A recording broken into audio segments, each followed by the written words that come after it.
Coming up, tensions continue in South Dakota between tribes and the governor. The latest from Flandreau and whether it banned Kristi Noem from its homelands. Plus, Act 2 for retired Ojibwe professors. Meet the duo behind Black Bears and Blueberries Publishing. Next on the ICT Newscast. This program is made possible by the Corporation for Public Broadcasting, a private corporation funded by the American people. Support for the ICT Newscast with Amelia Chavez comes from the Arizona PBS studios in Phoenix at the Walter Cronkite School of Journalism and Mass Communications at Arizona State University.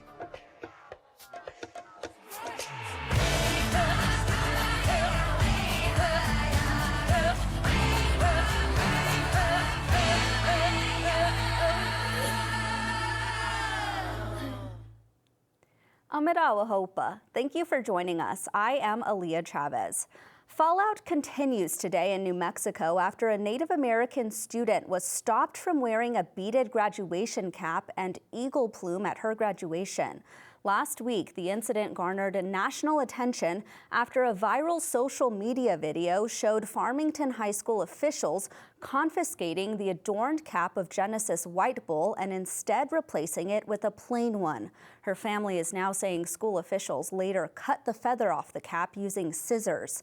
Chase Ironeyes, who is the director and lead counsel of the Lakota People's Law Project, weighed in. Why did they have to cut it? Why did they have to add insult to injury, cut the feather off of the mortar board, the beaded mortar board, and then throw that into, some lost and found bucket?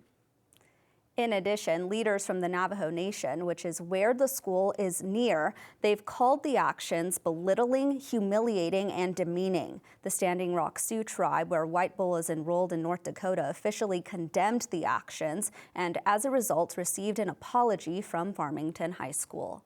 Staying with education, Native communities are using charter schools as a way to reclaim culture. The Native American Community Academy Network has 13 charter schools across 5 states that offer a public education centered around each student's traditional identity and language. With Native Americans graduating at low rates, the network was created for youth in grades K through 12. Its very first charter school opened in New Mexico in 2006 and now enrolls 500 students from 60 different tribes that outperform and graduate at higher rates over their peers in public school, according to a tribal education status report. Medicaid eligibility after the COVID-19 pandemic is disproportionately affecting Native Americans who need access to health care.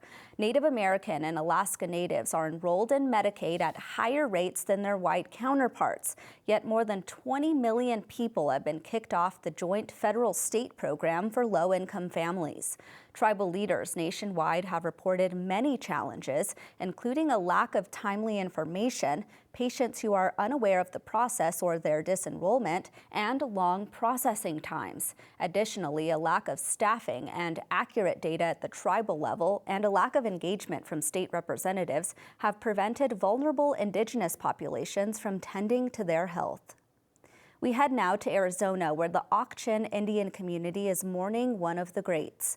Leona Carlile Kekar made history in many ways, but most notably as the first woman to serve as chair of her tribe. The lifelong defender of tribal water rights and agriculture died last month at age 88. Current Chairman Robert Miguel said Carlile Kekar formed its first tribal government in 1961 without any support from the federal government. She was involved in the opening of the tribe's casino in 1994 and served on the tribal council for over 40 years before her death.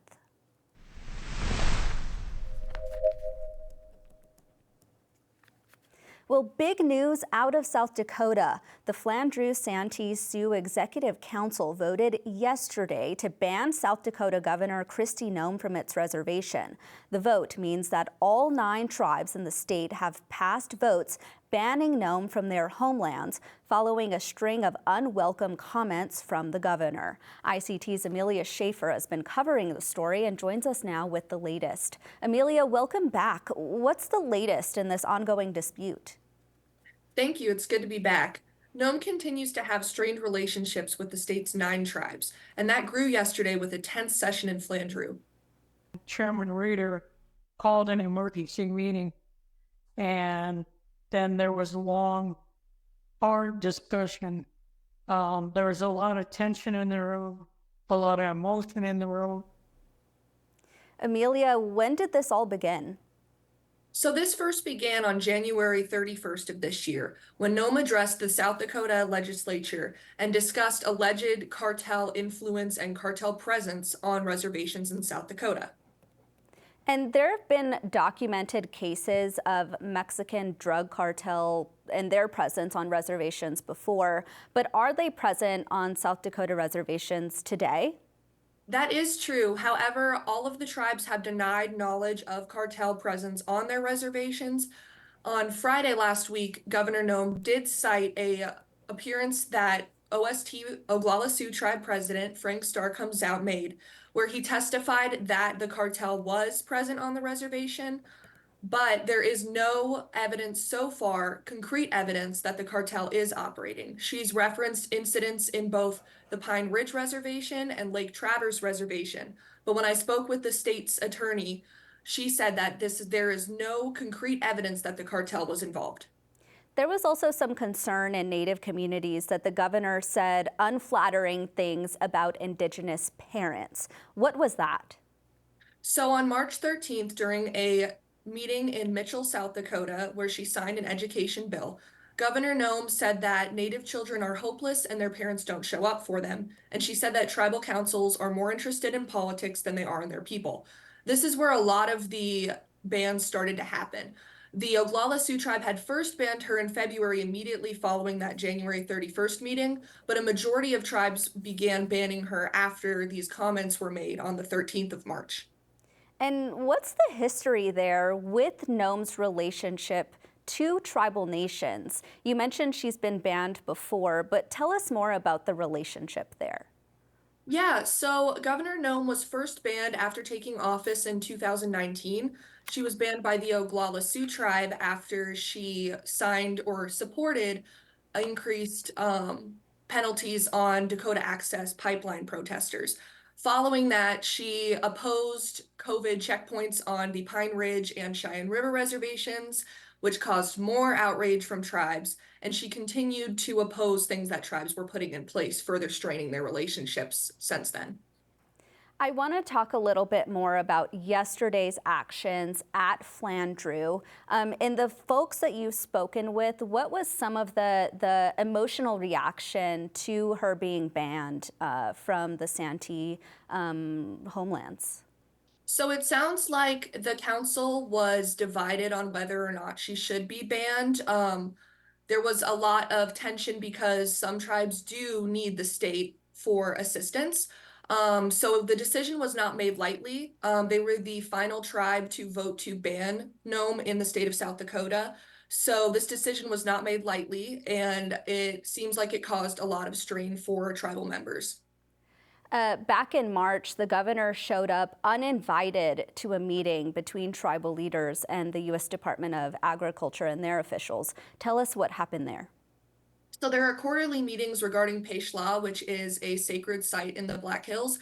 A few days after making those comments on March 13th in Mitchell, and then later in Winter that same day, where she later claimed that tribal councils benefit from cartel presence, she showed up to a meeting regarding Peshla. She was not invited to this meeting, and she did not let anyone know she was coming to this meeting. The Cheyenne River Sioux tribe was especially upset because she brought news cameras with her. I was told that no media was allowed into this meeting, and this further angered tribes, and this is what really made the Cheyenne River Sioux tribe decide to ban her following that appearance. After she was banned from other tribal nations earlier this month and last month, the governor did release some statements in reaction to those actions. Has she spoken out about this situation? The Peshla situation? The Flandreau banning. No, not to my knowledge. On a press conference on March 17th,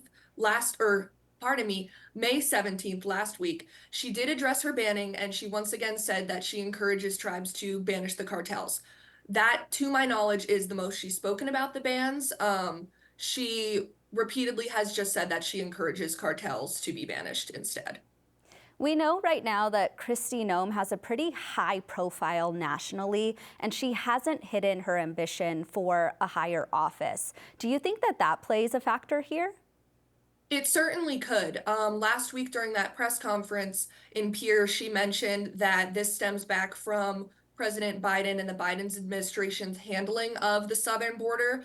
So when I spoke with Chase Iron Eyes a few weeks ago about the matter, he said that this could be a talking point for her to launch her campaign off of. And this is something that she's really centered herself on ever since the 31st, is that the way that the border has been handled has influenced states like South Dakota, even though we're thousands of miles away from the southern border. She's trying to make a point that the cartels have moved into South Dakota and that further action needs to be taken at the border to stop this. So that certainly could be a factor. Well, our viewers can, of course, keep up with your reporting at ictnews.org. Amelia, thank you so much. Thank you for having me. Visiting with family and relatives will help us from feeling lonely or socially isolated. COVID-19 changed everything, like our ancestors who survived war, famine, and epidemics.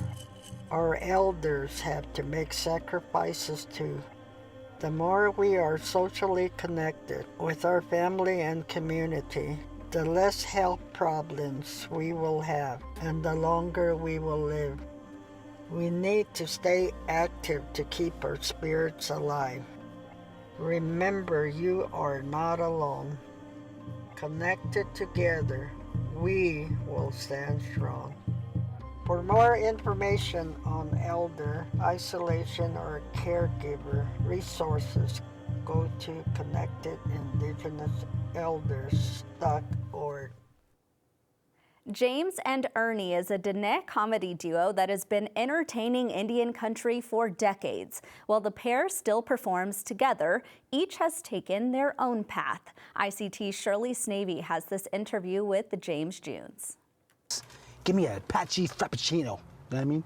What size? Husky. They're all husky. All large. That's all right. large sizes, and you could make like a nice menu just like that too. Hold on a second. Can't read the menu. Hey, Okay, there's. you don't wear glasses. Yeah, I don't. Sorry. Started off doing stand-up comedy and traveled throughout Indian country and made a lot of headway everywhere. In 23 years, and I feel like at 23 years, I'm barely scratching the surface. So that kind of led me to not doing, I still do the comedy duo and the troupe, but I was like, okay, there's something else, a story that needs to be told that's on the back end of all of this. What is the turban for all of this? How do I, because every stand-up comic has a message. If you listen to them closely, you see D.L. Hughley or you see Charlie Hill, they always had a message of something. What that is, that's always up to the audience to try to figure out. But for me, I was like, okay, there's a different story here. There's a story of coming from domestic violence and alcoholism and drug addiction, and how do we overcome these things to be a success. I really reflected back on what our elders had taught. And that's where I started coming up with humor healing. How is this beneficial to not just me personally, but as Native country, and then Native country turned into something that was worldwide. There was one that I really come across, and I finally got it. After reading the history books about Native America. I finally got the wisdom of why Chief Joseph chose to say that from where the sun now stands, I will fight no more forever. He picked up his weapon of peace. He knew that peace was going to save his people. He knew that peace was going to be the longevity of his people. And he knew that mentality was going against everything that he had heard. People probably said, you know what, we should fight, we should keep fighting, we should keep fighting, go down with the ship kind of thing. But he was like, no, if our people are going to survive, I'm going to have to lay down my weapon. I'm going to have to step into the spiritual side of all of this, about the things that I've been taught, that our Native American philosophy is always to choose peace. People are wanting, they're not willing, they want this sense of hope where they can ingest it, or they can transform themselves. Maybe it's not going to be the whole antidote for the things that they want, but at least it's something to give them hope in the right direction for themselves, using the things that I've been through, like domestic violence and drug addiction and the mental health of it, surviving cancer. I mean, I had cancer twice, and that was a battle in itself. But all of these things the experiences were conducive to what the survival is of who I am today. So now I do half comedy, half message, and it's being embraced more and more. I'll lose these things. I was wondering why Sam's Club has a 30-pack of these things.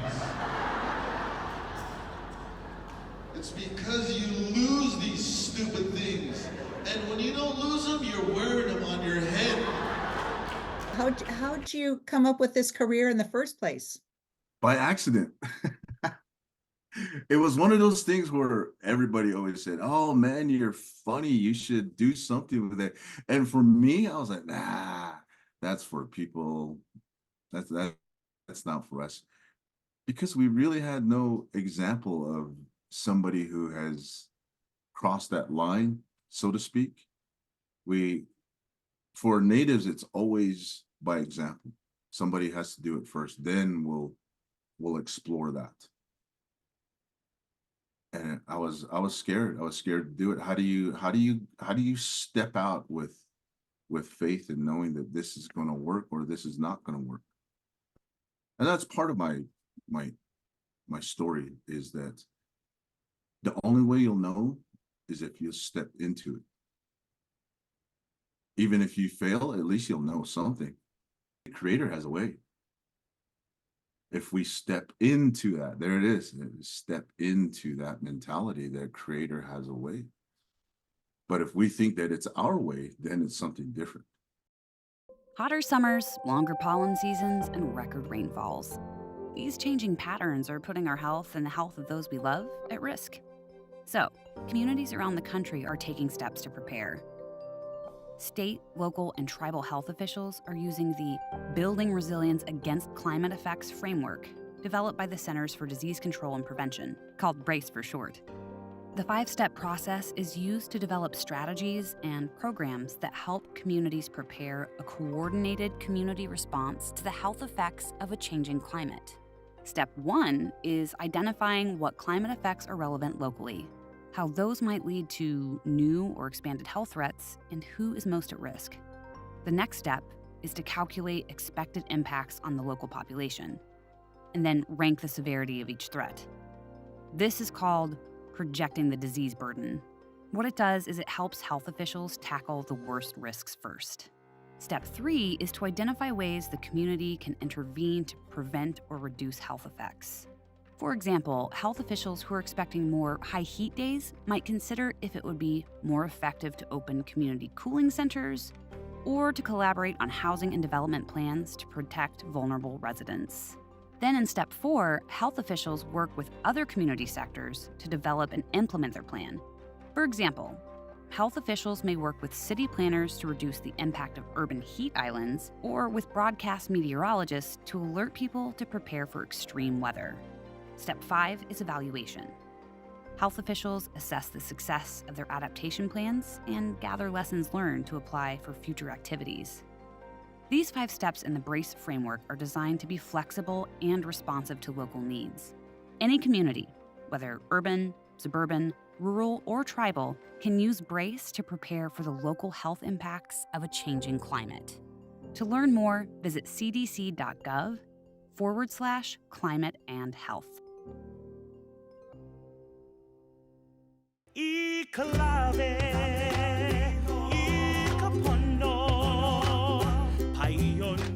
ali'i ka aina he kawa ke kanaka. He ali'i ka aina he kawa ke kanaka. The land is chief, man is her servant. He ali'i ka aina he kawa ke kanaka. Our land is both a responsibility and a privilege.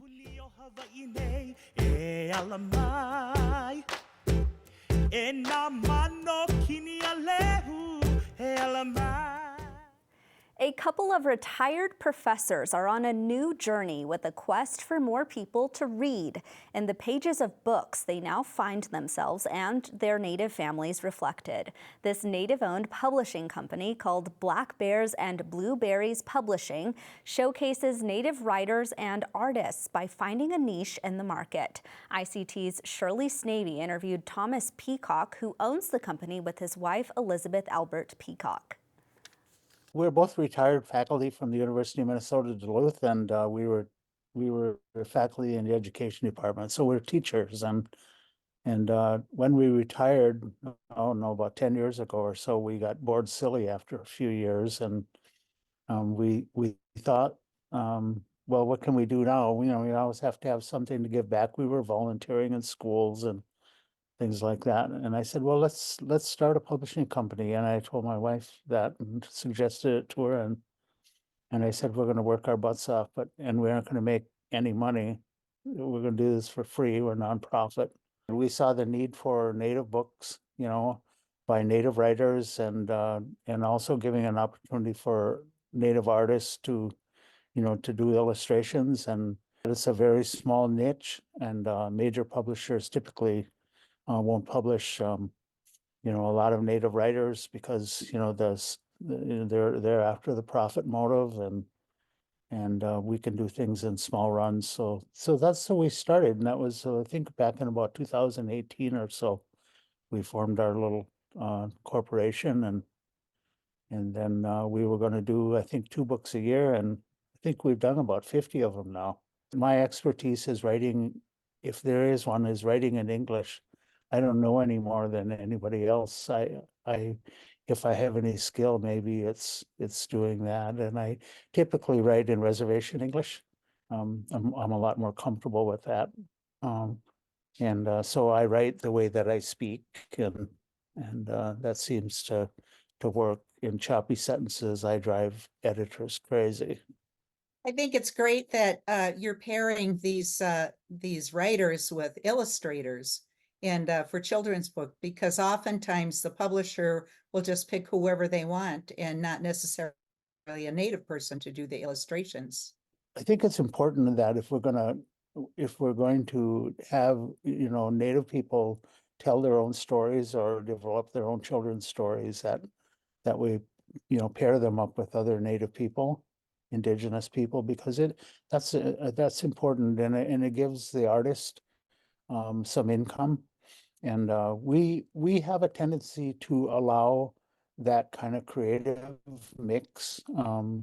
So you have a writer with their creativity and with their story, and then we turn it over to an illustrator. We say, have at it. We try not to direct at all what the illustrations are going to be.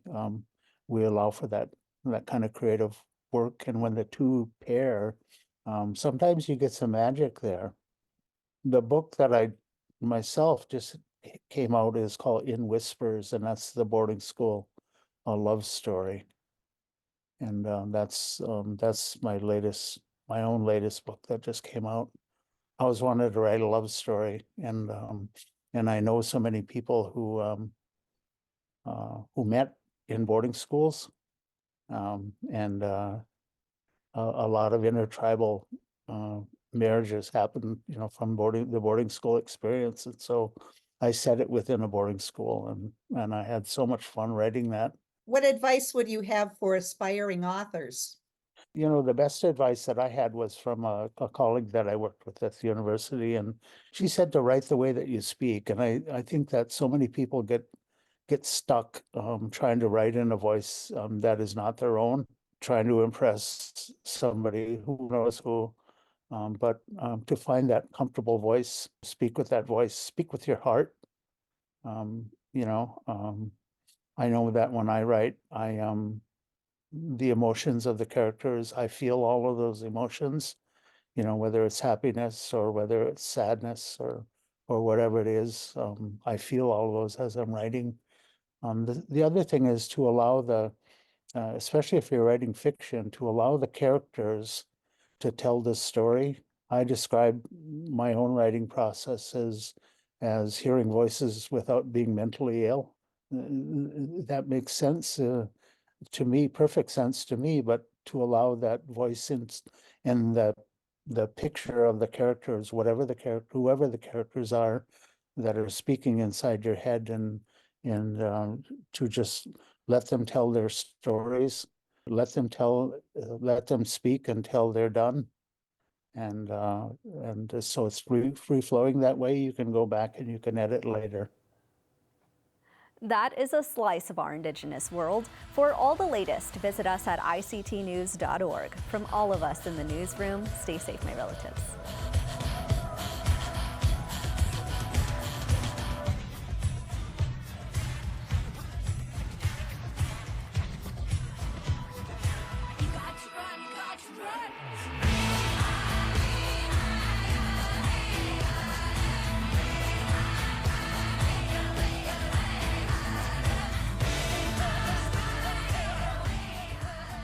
This program is made possible by the Corporation for Public Broadcasting, a private corporation funded by the American people.